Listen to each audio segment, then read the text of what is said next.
بسم الله الرحمن الرحیم. جلسه دوم رو آغاز می‌کنیم با عرض سلام و ادب و احترام خدمت همه همکاران محترم. در این فصل که از بخش اول آموزش کاربردی اکسل 2019 هستش، در فصل اول معرفی اکسل هست. اکسل رو معرفی می‌کنیم. لازم است عرض کنم بنده از این کتاب اکسل 2019 بایبل استفاده آزاد کردم. بخش‌های رو انتخاب کردم، در حد توان خودم ترجمه کردم و در فایل‌های پاورپوینت و سپس به PDF تبدیل کردم خدمت شما جهت ارائه. این کتاب شامل 48 فصل هستش که در بخش اول با Getting Started with Excel کار با اکسل شروع میشه و در فصلهای بعد که من اینا رو آوردم، این فصلهای اول و دوم و سوم و چهارم، من اینا رو تقریبا همشون رو آوردم. اون مطالب اصلی، مفاهیم اصلی که لازم هست ابتداءً با اکسل آشنا بشیم و کار بکنیم اینا رو آوردم. بنابراین همه مطالبی که جمع‌آوری شده از این کتاب است و پیشنهاد بنده این است که دوستان عزیز بعد از اینکه این دوره رو دیدن، برای تعمیق بیشتر آموزش و اینکه خودشون رو به عنوان یک حرفه‌ای به اصطلاح در بیاورن، حتما از این کتاب استفاده بکنن. زبان بسیار ساده و فنی هست. وقتی شما مطالب و مفاهیم و اصطلاحات اصلی و اساسی رو در اکسل یاد گرفتید، استفاده از این کتاب بسیار راحت خواهد بود. بنابراین در این فصل ما اکسل رو معرفی میکنیم. ابتداً میگیم اکسل در کجا به کار ما میاد یا کاربردهای اکسل کجا هستن. کاربردهای اکسل در پردازش اعداد هست، ایجاد نمودار هست، سازماندهی لیسته ها هست، یعنی داده ها و اطلاعاتی که در سطر و ستون هستن. اطلاعاتی که در سطر و ستون هستن به اونها میگن لیست. دستکاری و ویرایش متن، ما اگر فایل های متنی داریم، تکست، ما میتونیم از طریق توابعی که در اکسل هست و توابع بسیار پیشرفته و غنی هستند، ما میتونیم پردازش های لازم رو روی متون تکست انجام بدیم و آنها را به هر شکلی که خودمون دوست داریم و دوست داریم از اون اطلاعات گزارش تهیه بکنیم در بیاریم. دسترسی به سایر داده ها میتونیم از طریق اکسل به منابع اطلاعاتی که روی سرورهای داخل شبکه داخلیمون یا روی اینترنت هست به اونا دسترسی پیدا بکنیم، اونا رو ایمپورت بکنیم و داخل اکسلمون بیاوریم و پردازش های لازم رو روی آنها انجام بدیم. ایجاد داشبوردهای گرافیکی جهت گزارش های به اصطلاح شکیل و مؤثر برای مدیران.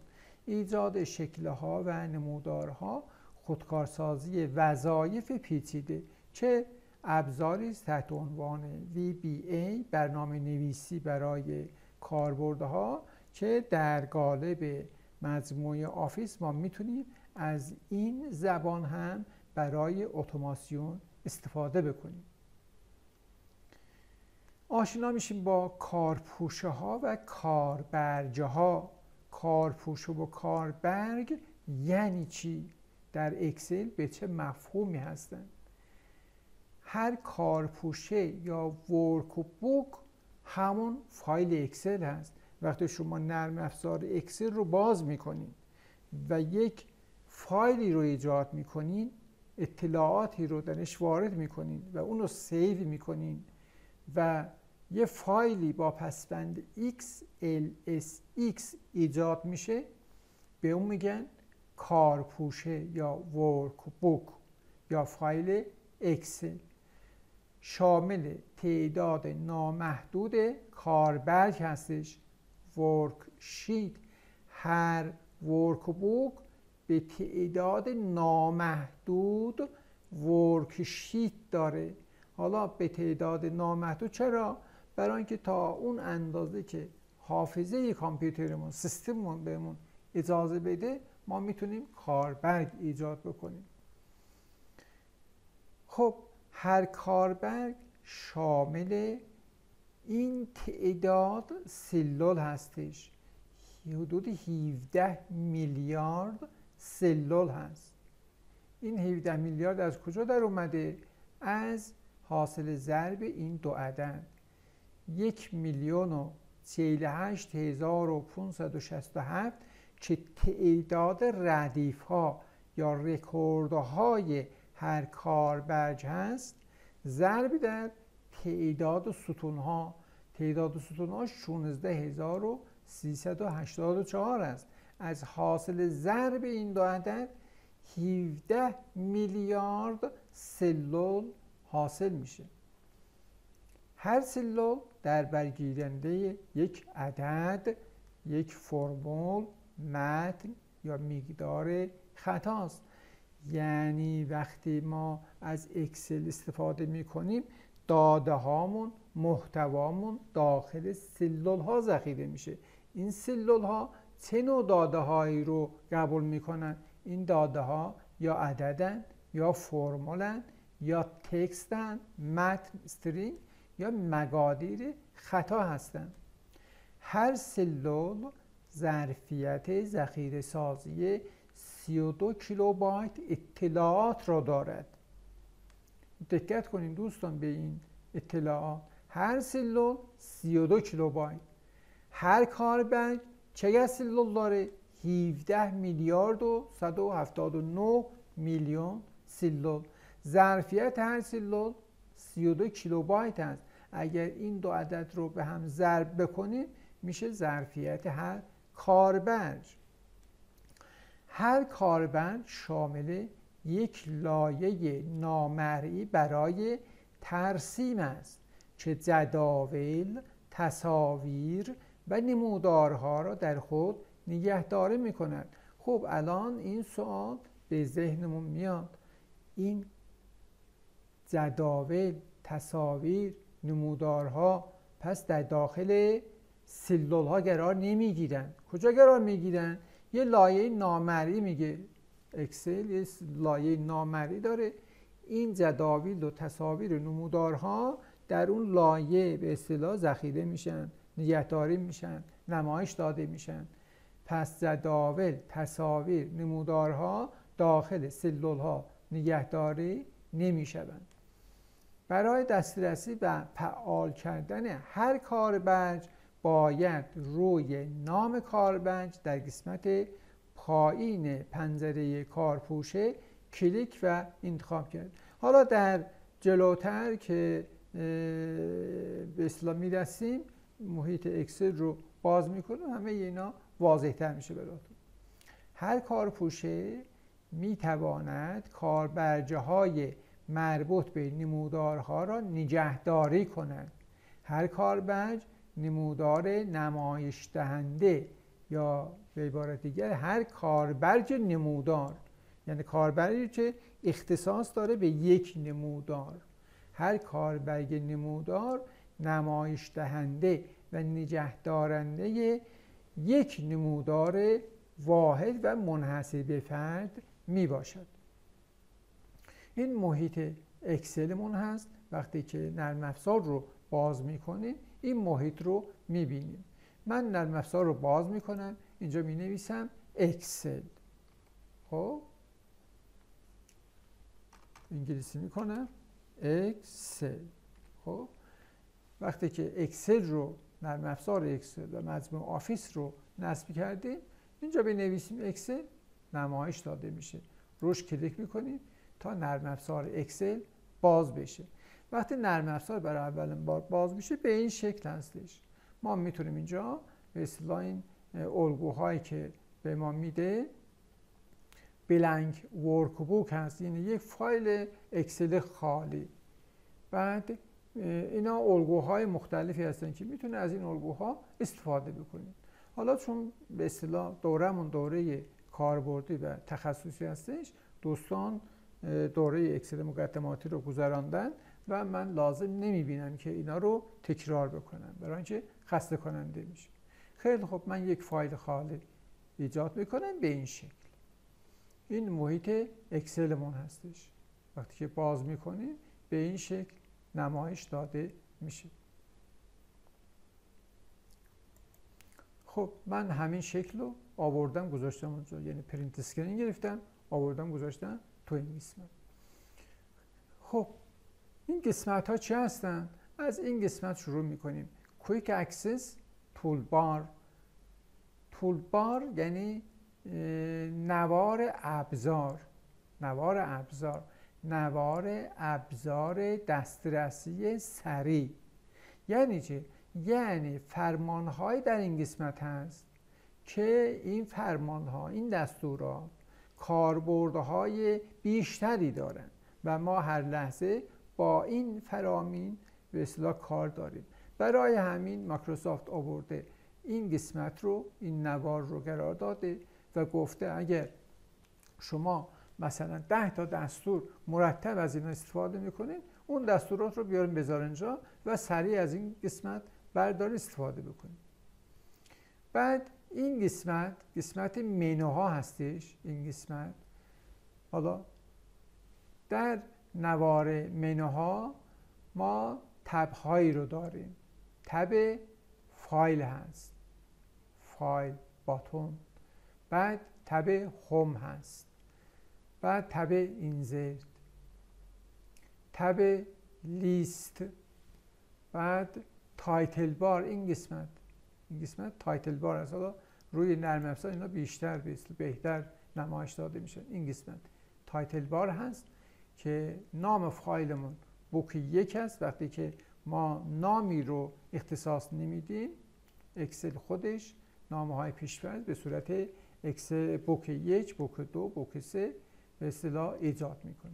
حالا این قسمت ها که نوار کویک اکسس بار هست، نوار تایتل هست، منوها هستن، سربرگ فایل هست، سربرگ هوم هست، سربرگ اینزرت هست، پیج لیاوت، فرمول، دیتا، ریویو، ویو و غیره. خب بعد این قسمت هایی که به اصطلاح مجموعه ای از دستورات هست، به این قسمت ها میگیم ریبون. ریبون یعنی گروه، مجموعه. این دستورات مربوط به سربرگ یا تب هوم هست. هوم یک سرگروه هست، زیر مجموعه دستوراتی که داره اینا هستن و اینا رو میگیم ریبون. بعد این سربرگ، این زید باز زیر مجموعه دستوراتی داره، اینم باز ریبون هست. یعنی این قسمت رو میگیم ریبون. دستورات رو به صورت سلسله مراتبی طبقه بندی کرده. در نوار منو دستورات رو در فایل و هوم و اینزرت و پیج لایان به صورت کلی تقسیم بندی کرده و دستورات هر کدوم رو در زیر مجموعه اینا قرار داده که به این قسمت میگیم ریبون. این قسمت، این باکسی که الان مشاهده میکنیم و نوشته آیه 1 و این سیلول رو نشون میده، برای اینکه ببین این سیلول فعالمون هست، برای اینکه دورش خط کشیده شده. ستون A هست، سطر 1. در نتیجه آدرس این سیلولمون اینجا نوشته شده و نام این باکس هست نیم باکس. نیم باکس یعنی باکسی که نام سیلول فعال اینجا نوشته میشه. اگر این سیلول رو ما انتخاب بکنیم فعال بشه، میشه جی چی هستش؟ جی 8 هستش. جی 8. اگر اینجا رو کلیک بکنیم و فعال بشه، میشه دی 4. دی 4.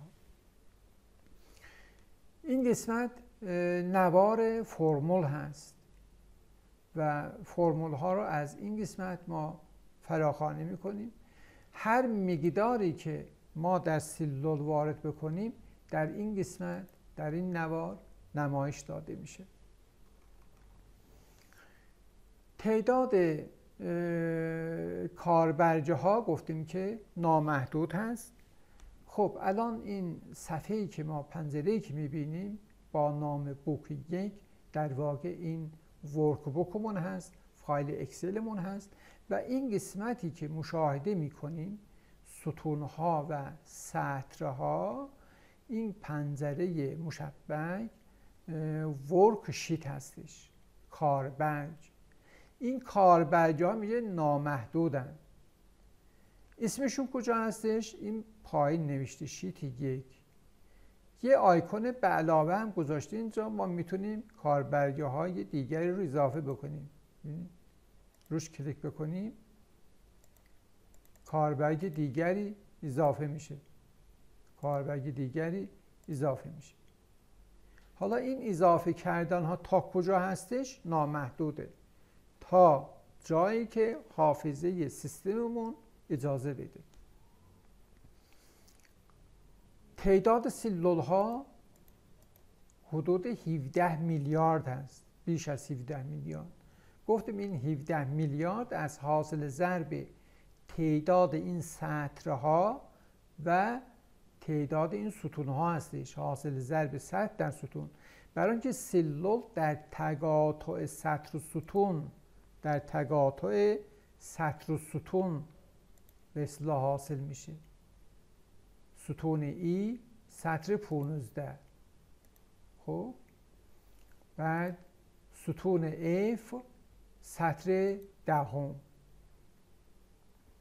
از حاصل ضرب تعداد سطرها و تعداد ستونها تعداد سلول ها به وجود میاد که بیش از 17 میلیارد است. تعداد سطرها چند تا هستش؟ اگر کنترل رو بگیریم و کلید جهتی پایین رو بزنین میرسیم به آخرین ردیف، به آخرین ردیف میرسیم. چقدر است؟ 1,048,576 ردیف هستش. اگر کلید کنترل رو بگیریم و کلید جهتی راست رو بزنیم به آخرین ستون میرسیم. آخرین ستون XFD هستش.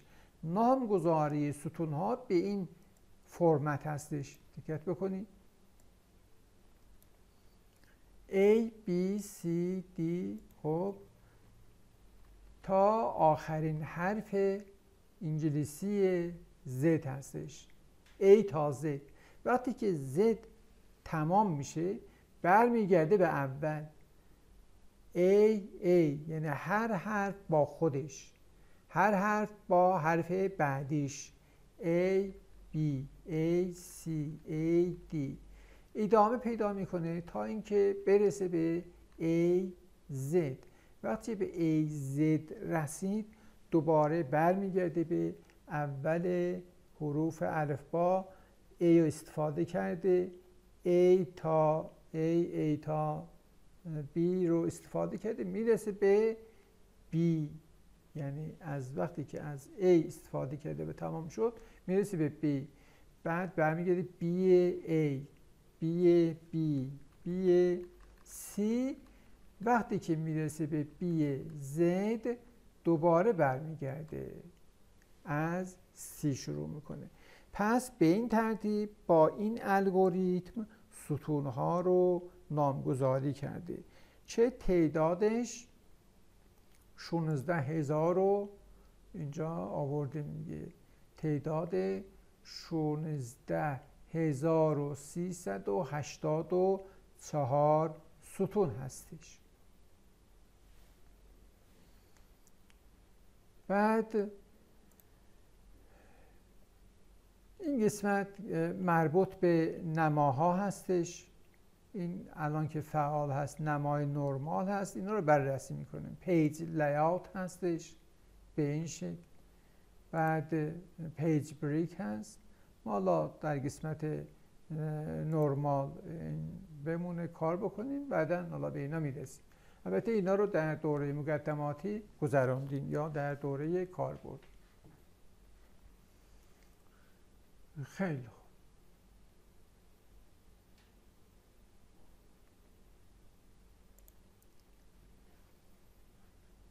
عنوانی داریم تحت عنوان گردش و جابجایی در یک کاربر، یا به عبارت دیگه شیوه های جابجایی در میان سلول های یک کاربر. هر کاربر متشکل از سطرها از 1 تا 1,048,576 هستش و ستونها از A تا XFT که مشاهده کردیم. از تلاقی هر سطر و ستون نشون دادیم که یک سلول با آدرس منحصر به فردش در نیم باکس نمایش داده میشه. در هر زمان یک سلول به عنوان سلول فعال می باشند، یعنی هر لحظه ما یه دونه سلول فعال داریم و داده مورد نظر رو میتونیم فقط در اون سلول فعال وارد بکنیم. پس سلول فعال چی هستش؟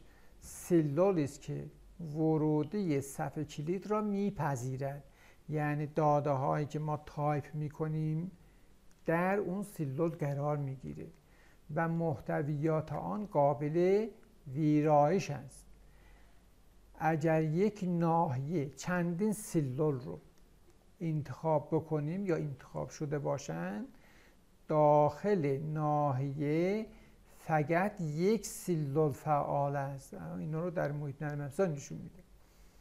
آدرس سلول فعال در نیم باکس نمایش داده میشه. بسته به تکنیک جابجایی شما در یک کارپوشه ممکن است هنگام جابجایی سلول فعال تغییر نماید. حالا اینا رو دقیقاً بررسی میکنیم. خب میریم محیط نرم افزار. برای اینکه یک ناحیه رو انتخاب بکنیم یک سلولی رو کلیک میکنیم و کلید سمت چپ ماوس رو میگیریم، یعنی کلیک میکنیم و همونطور که در حالت کلیک هست درگ میکنیم. ببینید درگ میکنیم یعنی ماوس رو حرکت میدیم و رها میکنیم. این ناحیه انتخاب شده هستش. آدرسش هم در این قسمت هست. در این قسمت آدرسش هم هستش. کجا هستش؟ ستون BW هست. از ستون BW شروع میشه تا CA. حالا این اعدادش هم هستش. در کدوم ردیف ها هستن؟ در ردیف 1,048,559 هستش. اگه اینو مثلا بازش بکنیم مشخص میشه. آدرسش هست. آدرس سلول فعال. آدرس سلول فعال. حالا در ناحیه انتخاب شده گفتیم فقط یه دونه سلول فعال داریم. اون سلول فعال این است. رنگش با بقیه فرق میکنه. اگر الان ما روی هر عدد و کلیدی روی صفحه کلید کلیک بکنیم، مقدار اون کلید در سلول فعال وارد میشه. مثلا عدد 12. عدد 12 رو عدد 12. بعد با کلید تب حرکت میکنیم. مثلا 23. کلید تب مثلا 13. اگر کلید تب رو بزنیم به سمت راست حرکت میکنیم. اگر کلید اینتر رو بزنیم میاد به سمت پای.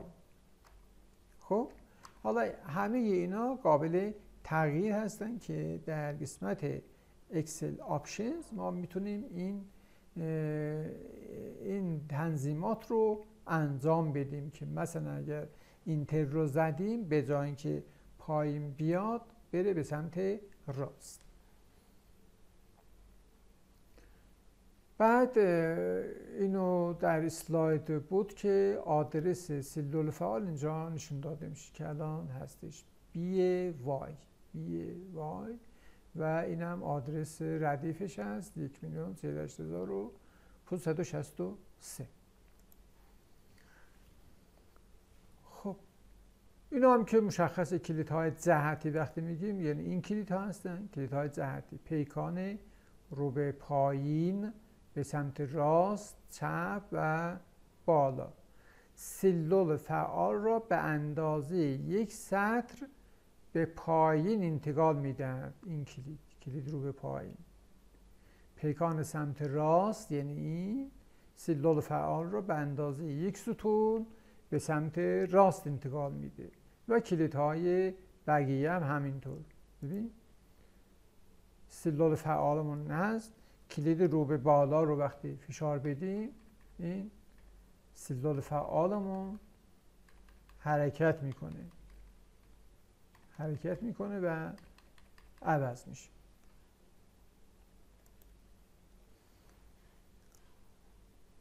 کلیدهای پیج آپ و پیج دان سلول فعال را به اندازه یک پنجره کامل به بالا و پایین انتقال میدن.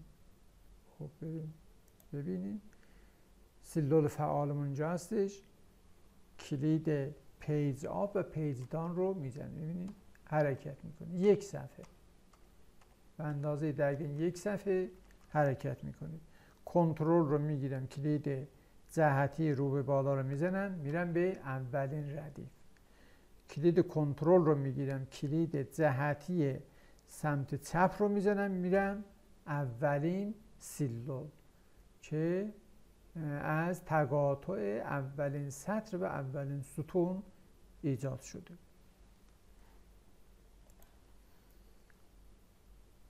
پیمایش در کاربرگ بدون تغییر سلول فعال. گاهن لازم است که ما نمیخواهیم سلول فعالمون چی بشه؟ تغییر پیدا بکنه. میخوایم بریم مثلا 10 خط بعد 10 سطر بالا پایین یک سلولی رو مقدارش رو ببینیم و برگردیم. نمیخوایم سلول فعالمون تغییر پیدا بکنه. این کار رو چگونه انجام میدیم؟